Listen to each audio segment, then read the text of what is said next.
Look at me real quick. Look at me real quick. Come here. I recorded this twice. First time wasn't good because I didn't even know what I was saying. I wasn't even speaking English.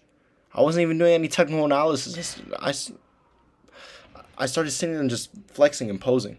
Anyway, and then the second time I was recording it, my dad walked into my room and he was like, "Take your plate off the table."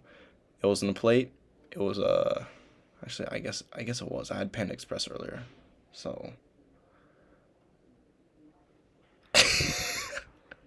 yeah, I had Panda Express earlier. But like when you go up and order, I said, "Can I have a plate?" So I guess he's right. I guess it was a plate. But anyway, let me show you this. So with him coming into my room and ending the recording earlier, well, it was only like 3 minutes in. So he got me. This is our quote of the week. He got me a poster from an event he went to. Wow, my why do my wrists look so small? What the heck? It's fine. We're bulking. Anyway, it's winter. That's what we're doing. Winter bulk. Anyway, it's a poster of Muhammad Ali, obviously, this guy. And it says this. This is our quote of the week. I hated every minute of training, but I said, don't quit. Suffer now and live the rest of your life as a champion. Boom. There you go. And that right there, ladies and gentlemen, that is our quote of the week. That is what we're going into the week to. See, I think that's a great way to start the week. So you read the title, technical analysis. This is only on gold. Actually, I'll look at S&P too, because why not? Or NAS, because I know majority of you either trade gold, S&P, NAS, oil, or GJ. So yeah, apart from that, let's get into it.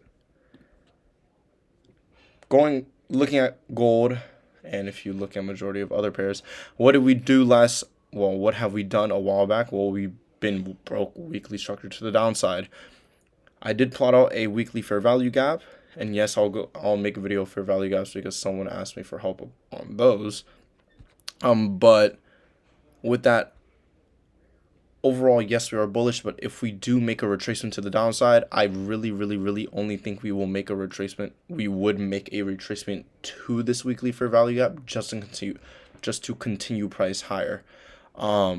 Scaling down to daily, because it really gets interesting when you look at daily and 4 hour, because you'll see what's going on. And with that being said, daily overall looks like we're still bullish, going up. Remember, bullish means going up, bearish means going down. Price last week tapped into this fair value gap, which is also known as an imbalance, a multitude of times here, pushing price to the upside. So really, we're waiting for one of two things. We're waiting for price to either break structure to the upside here on daily, or break structure to the downside here. So here, of course, would be a break structure to the upside. And if I wanted to copy this, where is this? And put this right here and change it to downside. Actually, I'm just going to put it down. Oh my gosh, I can't even spell down. Down. That's what we would be looking for, one of those two scenarios.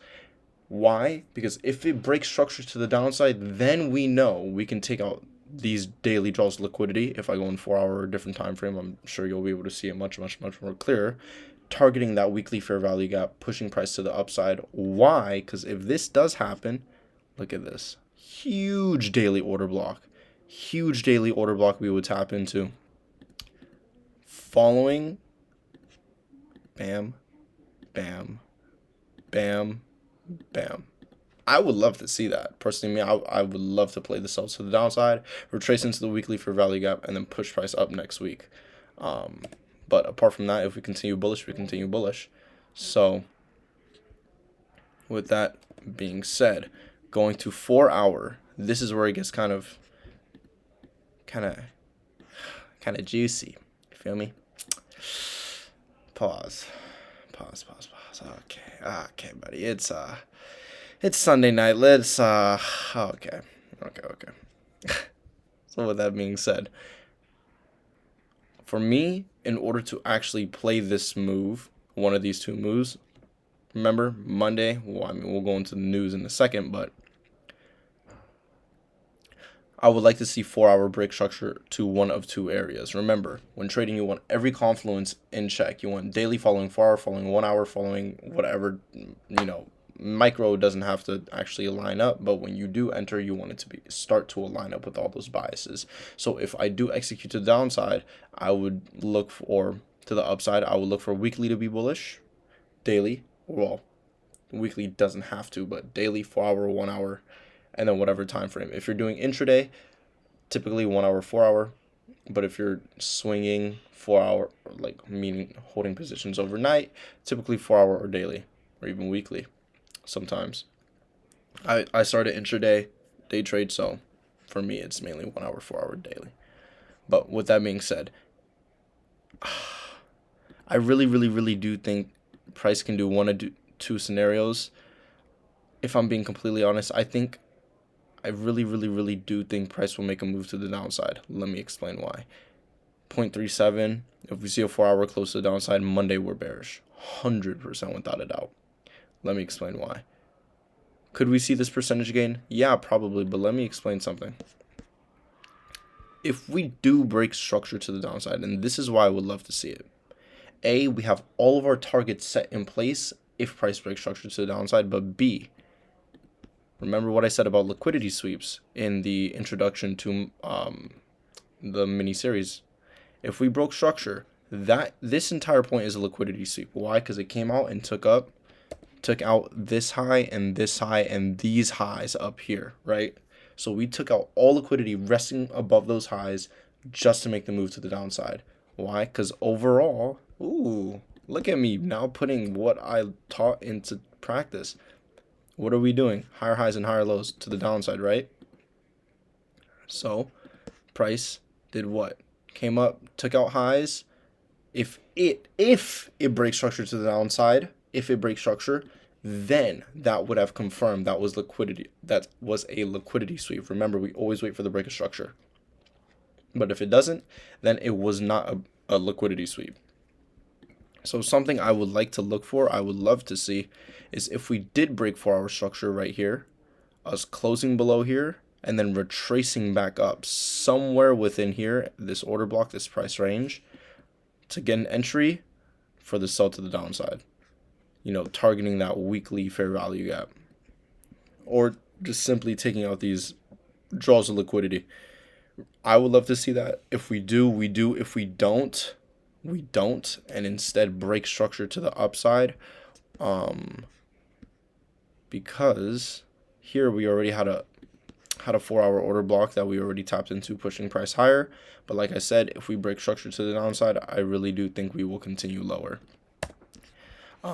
Just to retrace for the weekly fair value gap before following bullish market structure again. Like I said, with everything happening in the economy right now, it's kind of messy, but we can still get a bias and understanding of what price action could do. Remember, always have those, that if to your bias, because you need to know how to adapt to price action. If you don't know how to adapt to price action, you're not a trader. You're simply someone that just plots out stuff and is like, oh, I hope it goes here. Oh, it doesn't. Oh, guess I'm not trading that day. Sure, you can trade that way, but that's not adapting to the market, because price won't always follow your correct bias as much as you like it to. But there are times where it does. So I would like to see on gold break structures to the downside. I do want to make a live trading video. Someone did actually request that, and I was like, you know what, that would be an awesome idea. So hopefully throughout the week, either Monday or Tuesday, let me say why Monday or Tuesday, I'll make that video. Why? Because there's no news. Remember, in the beginning of the week, Sunday, I personally do it Sunday night. That's why this video is going to be uploaded so late. I always go in and look at the news. Wednesday, you better not be trading. Thursday, you best believe if I catch you trading, oh my gosh, you don't know what I'm gonna. You don't know. No. If I catch you placing any positions on Thursday, if I catch you doing anything on Thursday, do you know what I'm gonna do to you?